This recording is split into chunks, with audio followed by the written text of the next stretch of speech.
Halo, assalamualaikum warahmatullahi wabarakatuh. Ketemu lagi dengan Bagus John Maulana SKM dalam video tutorial perawatan luka modern. Teman-teman, hari ini saya akan share materi tentang misi cegah sejak dini stop amputasi. Nah, ini dulu banyak yang bertanya nih. Ini maksudnya perawat luka di Indonesia gimana sih kok stop amputasi, stop amputasi? Bukankah amputasi juga merupakan indikasi medis? Bukankah itu juga indikasi tindakan-tindakan yang memang perlu dilakukan untuk menyelamatkan nyawa seseorang dalam kondisi tertentu? Bukankah itu nanti akan menjadi kontradiksi dengan spesialis bedah dan sebagainya? Akan saya bahas dalam video kali ini. Jadi misi cegah sejak dini stop amputasi ini kan sebuah tagline ya, cegah sejak dini stop amputasi, tagline atau moto. Ini dulu yang bikin itu Ibu Widasari Sri Gitarja. Beliau adalah wanita inspiratif Nova, beliau adalah ketua Yayasan Walker Indonesia yang sudah sejak tahun 2006 sampai dengan sekarang menyebarluaskan ilmu, skill dan kompetensi perawatan luka ini melalui berbagai macam pelatihan kepada puluhan ribu perawat di Indonesia. Nah, dengan adanya gerakannya dia seperti ini, dengan misinya yaitu cegah sejak dini stop amputasi, bertujuan untuk apa? Bertujuan agar banyak kaki atau tungkai yang terselamatkan di Indonesia dari amputasi, yaitu dengan cara menyelenggarakan pelatihan, mengedukasi dan sebagainya. Yang akhirnya dari pelatihan dan pendidikan seperti itu, banyak perawat yang skillnya naik, ilmunya naik, kompetensinya naik, akhirnya diterapkan dalam praktek perawatan mandiri maupun juga praktek perawatan yang ada di instansi, sehingga apa? Sehingga luka yang seharusnya diamputasi bisa dicegah sejak dini. Nah, jadi tujuannya adalah menyelamatkan kaki lebih banyak lagi. Gerakan ini secara formal mendapatkan dukungan atau bukti dukungan komitmen, tanda tangan komitmen itu saat di acara Joint Effort Indonesia Malaysia tahun 2013. Saya juga hadir di sana. Anda juga bisa melihat foto saya waktu bareng bersama-sama berbagai praktisi di Indonesia dan Malaysia untuk menunjukkan bahwa kita komitmen atau kita mendukung misi cegah sejak dini stop amputasi untuk kebaikan atau kesehatan rakyat Indonesia. Karena apa? Tujuan utamanya adalah bagaimana kaki-kaki terselamatkan yang tadinya memenuhi indikasi jadi tidak memenuhi indikasi untuk amputasi, atau yang memenuhi indikasi amputasi bisa terselamatkan dengan alternatif tindakan selain amputasi, begitu guys. Maksudnya gimana? Apakah ini tidak kontradiksi dengan spesialis bedah? Ini saya bahas. Jadi bisa diperhatikan ya kalimatnya ya. Jadi cegah sejak dini stop amputasi. Bukan cuma stop amputasi doang loh. Kalau stop amputasi doang itu tentunya kontra. Di sisi lain pihak di sini indikasi medis ya kan. Amputasi kan merupakan indikasi medis yang mungkin itu sangat penting untuk dilakukan untuk menyelamatkan nyawa seseorang yang memang sudah tidak bisa dipertahankan lagi. Wah, ini kakinya sudah jaringan mati, sudah warna hitam, kuning, hijau dan tidak mungkin akan kembali lagi. Jaringannya sudah mati, bukan hanya terdevitalisasi saja yang masih tanggung-tanggung, bukan, ini sudah jaringannya sudah mati, jelas-jelas memang harus terbuang gitu kan. Terus misalkan ini infeksinya sudah menjalar, sudah sistemik sehingga memang mau nggak mau harus dibuang kakinya ya kan, tungkainya atau beberapa ruas lah yang dimana merupakan itu sebuah sumber infeksinya dari situ, mau nggak mau harus dibuang kan, kadang seperti itu. Nah, jadi dokter spesialis bedah juga memberikan sebuah indikasi alternatif tindakan amputasi memang karena ada kondisi-kondisi yang lebih penting, yaitu menyelamatkan nyawa, menyelamatkan dari peradangan yang lebih luas, infeksi yang lebih luas dan sebagainya. Cuman misi cegah sejak dini stop amputasi ini kalau kita perhatikan kalimatnya, jadi ada cegah sejak dini. Jadi bukan berarti mutlak penolakan terhadap amputasi, bukan berarti anti amputasi secara mutlak. No, bukan seperti itu. Jadi kita perlu memahami konteks kalimat ini. Jadi urutannya cegah sejak dini stop amputasi. Ya. Jadi maksudnya gini, kalau kita bisa mencegah sejak dini, maka amputasi bisa terhindari, bisa dihentikan, bisa stop gitu loh. Nah, jadi kita melakukan cegah sejak dini dulu untuk bisa stop amputasi. Nah, pertanyaannya, memang cegah sejak dini menggunakan apa sih? Menggunakan misi-misi atau menggunakan program-program apa? Apa yang kita lakukan untuk mencegah sejak dini dari amputasi itu? Yang pertama, edukasi kepada kelompok risiko. Nah, dengan adanya edukasi kepada kelompok risiko, misalkan ada komunitas diabetes, ada orang-orang dengan diabetes atau diabetes dan sebagainya, kita melakukan edukasi seperti itu di tempat pelayanan kesehatan atau di klub senam diabetes atau mungkin di klinik Pratama atau di komunitas-komunitas prolanis dan sebagainya. Lah itu kan kita penting memberikan edukasi.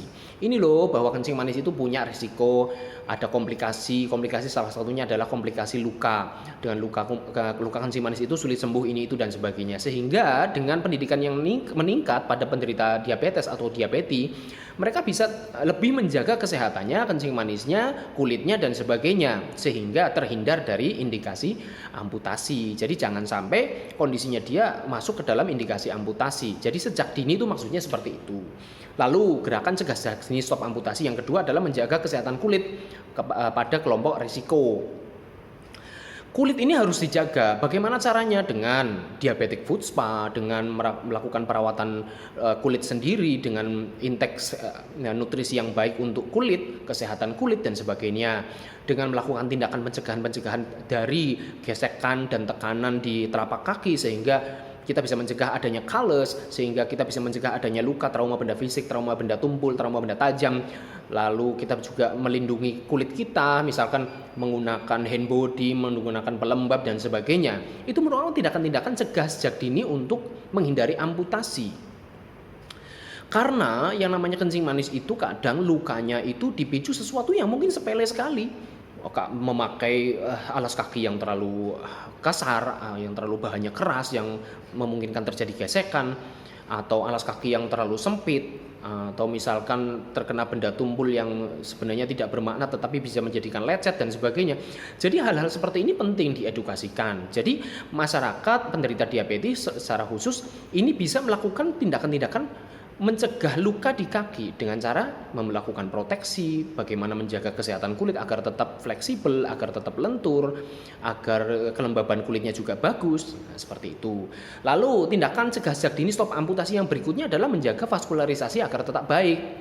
Kita tahu bahwa penderita kencing manis itu salah satu komplikasinya adalah angiopati atau kematian pembuluh darah, di mana pembuluh darah yang kecil-kecil di situ macet, di situ mati sehingga aliran darah tidak sampai ke ujung-ujung.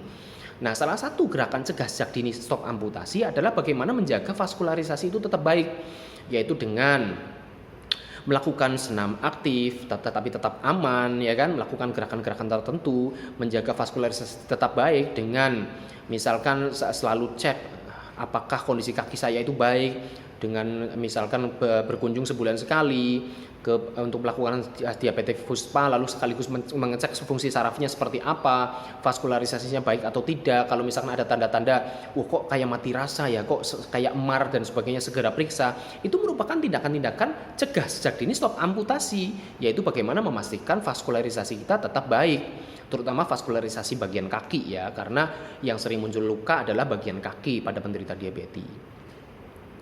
Yang berikutnya, gerakan cegah sejak dini stop amputasi adalah dengan diet yang seimbang. Nah, orang-orang kencing manis kalau dietnya nggak seimbang, tidak sesuai saran, nah tentunya nanti kadar gulanya juga naik turun secara drastis. Nah, justru di situ awal dari permasalahan yang timbul. Tatkala dietnya tidak sesuai dengan saran, tatkala dietnya itu sudah tidak terpantau lagi, karena banyak juga orang-orang yang dietnya salah. Saking cueknya terhadap penyakitnya, dia makan minum apa saja. Udah kena kencing manis tetapi masih minum gula murni, atau ada yang sangat malah terlalu takut ya, terlalu takut yang berlebihan. Itu juga diet yang tidak seimbang namanya, yang tidak pas, sehingga sampai kurang nutrisi, kurang gizi, apa saja dihindari, segala sesuatunya dihindari, protein dihindari, vitamin mineral buah-buahan dihindari secara mutlak. Akhirnya apa? Kondisi kulitnya juga buruk. Kalau kondisi kulitnya juga buruk, akhirnya itu memicu timbulnya luka pada kaki. Gitu ya guys. Lalu berikutnya tindakan cegah sejak dini stop amputasi itu yaitu mengendalikan kadar gula itu sendiri. Kadar gula pada kencing manis itu juga harus dikendalikan dengan cara periksa rutin kadar gulanya berapa.